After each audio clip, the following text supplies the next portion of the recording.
जी हाँ गाइस, जैसा कि आप लोग जानते हैं कि आपकी आंसर कीज आउट हो चुकी हैं। सारा का सारा रिजल्ट जो है ऑलमोस्ट आपके सामने आ ही चुका है कि आपको पता लग चुका है कि आपके कितने क्वेश्चंस ठीक होंगे। उस हिसाब से आप सारे के सारे अंदाजे जो हैं लगा चुके हैं कि आपका सिलेक्शन होगा या नहीं होगा।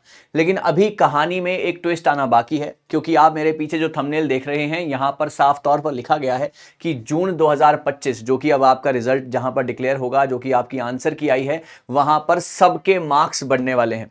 अब सबके मार्क्स बढ़ने वाले हैं, इसका मतलब क्या हुआ और आखिर कितने मार्क्स बढ़ेंगे और मार्क्स बढ़ने का क्या रीजन है, तो ये सारी की सारी चीजें मैं यहां पर डिस्कस करने वाला हूं। तो आप इस वीडियो को बिल्कुल भी मिस मत कीजिएगा, ना ही इसको फॉरवर्ड में देखिएगा, आराम से समझिएगा, सारी चीज आपको समझ में आएगी। सो नमस्कार गाइज, आज मैं निशांत कपूर एक बार फिर से आपका बहुत बहुत स्वागत करता हूं आपके अपने PW UGC नेट में।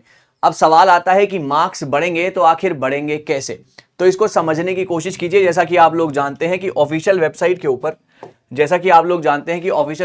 ऊपर आपकी आंसर की आउट हो चुकी है, और जब आपने आंसर की देखी होगी तो आपका एक जगह पर ध्यान जरूर गया होगा, वहां पर साफ तौर पर लिखा होगा क्वेश्चन ड्रॉप, राइट। आंसर की के अंदर ही कुछ क्वेश्चंस के आगे ऐसा लिखा था कि क्वेश्चन ड्रॉप। अब ये क्वेश्चन ड्रॉप होने का रीजन क्या है और क्वेश्चन ड्रॉप होने से क्या फायदा या नुकसान होता है, जिन्होंने अटेम्प्ट किया है उनको क्या फायदा है, जिन्होंने अटेम्प्ट नहीं किया है उनका क्या नुकसान है, सारी की सारी बातें यहां पर होने वाली हैं। जब एनटीए का जो यूजीसी है, जो उसका नोटिफिकेशन आता है, उसका एक पूरा ब्रोशर आता है, उसमें ना 2 पॉइंट थे, point number 6 and point number 7। अब पॉइंट नंबर 6 और पॉइंट नंबर 7 में क्या लिखा गया था मैं आपको बताता हूं।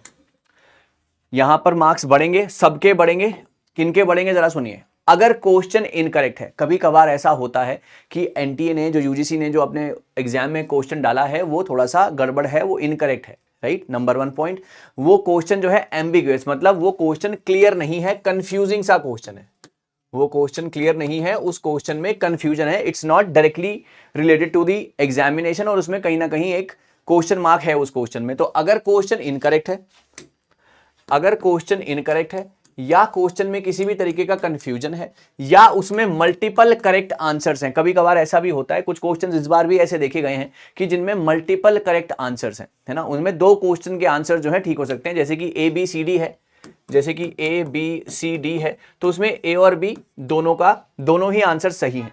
तो अगर किसी एस्पिरेंट ने इस सिचुएशन में A और B मार्क किया है, दोनों में से कोई भी एक मार्क किया है, तो उन सभी एस्पिरेंट्स को मिलेंगे +2 numbers, those who have attempted it, है ना। आपका अटेम्प्ट करना बहुत ज्यादा इंपॉर्टेंट है। अगर आप अटेम्प्ट करके नहीं आए हैं तो आपको नंबर नहीं मिलेंगे, और क्योंकि इसमें कोई भी नेगेटिव मार्किंग नहीं थी, तो इस बात का सीधा सीधा मतलब है कि सब बच्चों को सारे क्वेश्चन अटेम्प्ट करने थे।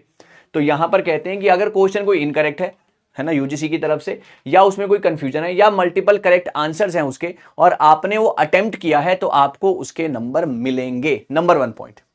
दूसरा पॉइंट भी, ये भी आपकी यूजीसी के ब्रोशर में ही लिखा हुआ है, 7th पॉइंट कहता है अगर क्वेश्चन इनकरेक्ट है या क्वेश्चन ड्रॉप है, क्योंकि आंसर की में इस बार कई क्वेश्चंस आईडी के सामने, 1-2 क्वेश्चंस आईडी के सामने लिखा था ऐसा क्वेश्चन ड्रॉप, तो अगर ऐसा है और आपने उसे अटेम्प्ट किया था तो आपको मिलेंगे +2 मार्क्स। जी हाँ, ये सारी की सारी बातें आपके ब्रोशर में लिखी गई हैं, ये मेरे मन से नहीं है या ये किसी भी सोर्स से नहीं है, ये already written in the brochure of UGC, जो जब आपका नोटिफिकेशन आता है उसमें ये ब्रोशर होता है। तो गाइज, अगर अब ऐसा हो जाता है और ऐसा होगा, जो कि बिल्कुल बात स्पष्ट है, तो अगर ऐसा हो जाता है तो आप मुझे बताइएगा कि अब आपका स्कोर क्या बनता है, आपके स्कोर में कितना चेंज आया, है ना, आपके स्कोर में कितना चेंज आया, आप मुझे कमेंट सेक्शन में ये बात लिखकर जरूर भेजिएगा, राइट। और फिर हम इस बात को एनालाइज करते हैं कि आपका जो है सिलेक्शन कितना ज्यादा और पास गया है आपके एग्जामिनेशन क्लियरेंस के, राइट। तो thank you so very much guys. मुझे उम्मीद है कि आपको जो है ये चीजें अच्छे तरीके से समझ में आ गई होंगी। क्वेश्चन इनकरेक्ट ड्रॉप तो भी 2 नंबर मिलेंगे, और अगर क्वेश्चन इनकरेक्ट है, एम्बिगुअस है, मल्टीपल करेक्ट आंसर है, तो भी आपको 2 नंबर मिलेंगे। तो इस तरीके से आपने अपने आंसर्स को अब दोबारा से चेक करना है, आपके स्कोर में कितना बदलाव आया, राइट। तो मैं ऐसी ही और वीडियोस आपके लिए बनाता रहूंगा। आपकी कोई भी कंफ्यूजन हो, आप नीचे कमेंट सेक्शन में लिखिएगा। आपके मार्क्स में कितना फ्लक्चुएशन हुआ, नीचे कमेंट सेक्शन में लिखिएगा। हम जल्दी मिलेंगे एक नई, एक बेमिसाल वीडियो के साथ। तब तक के लिए आप अपना ध्यान रखें, और जिनको लगता है कि एग्जाम हो चुका है क्लियर, वो अब देखें कि उनके आगे करियर कैसे और बढ़ाना है, और जिनको लगता है नहीं हुआ है, सर जून 2025 की क्लासेस ऑलरेडी स्टार्ट हो चुकी हैं। Thank you so very much. All the very best. Meeting again with some more important, with some more fantabulous sessions. All the very best.